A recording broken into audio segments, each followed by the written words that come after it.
O'zbekiston Respublikasi Vazirlar Mahkamasining 2012-yil 28-avgustdagi 253-sonli qarori bilan tasdiqlangan bozorlar va savdo komplekslari faoliyatini tartibga solishga doir umumiy talablar ijrosini ta'minlash maqsadida Farg'ona tumanida izchil va manzilli choralar amalga oshirilmoqda.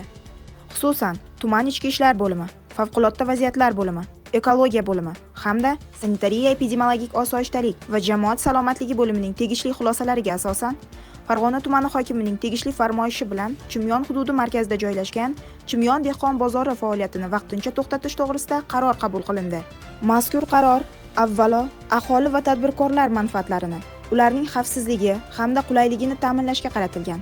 Amaldagi holatda bozor hududining belgilangan yer uchastkasiga ega emasligi, asosiy avtomobil yo'li qismida savdo faoliyati olib borilishi natijasida piyodalar va transport harakati uchun real xavf-xatarlar yuzaga kelayotgani, shuningdek, sanitariya-gigiyena talablariga to'liq rioya etish imkoniyati cheklangani inobatga olindi.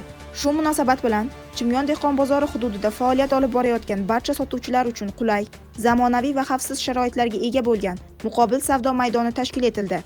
Hozirda sotuvchilarni Chimyon mahallasidagi Mustaqillik ko'chasi 8-uy manzilda joylashgan Valey Agrotechens mas'uliyati cheklangan jamiyati qoshida yangi qurib bitkazilgan yangi Chimyon savdo majmuasiga vaqtinchalik ko'chirish ishlari bosqichma-bosqich amalga oshirilmoqda.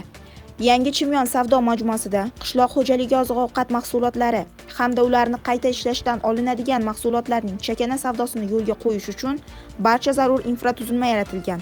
Savdo rastalari, savdo o'rinlari va turg'un savdo shoxobchalari zamonaviy talablarga mos holda jihozlangan bo'lib, sotuvchilar va xaridorlar uchun qulayliklar to'liq ta'minlangan.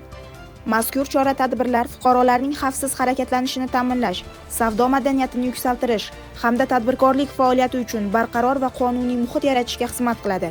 Tuman hokimligi tomonidan ushbu jarayonlar doimiy nazoratga olinib, savdo faoliyatining uzluksiz davom etishi uchun zarur ko'mak ko'rsatib boriladi.